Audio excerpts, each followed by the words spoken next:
This video, I'm going to teach you how to fix Venmo not receiving payments. So in order to do this, you first need to head over to your actual Venmo. I have in here the same user that has the same problem.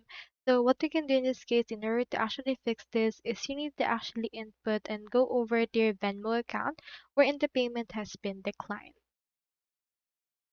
Now, in order to actually fix this, you need to make sure that your account is not locked, frozen, or invalidated or suspended.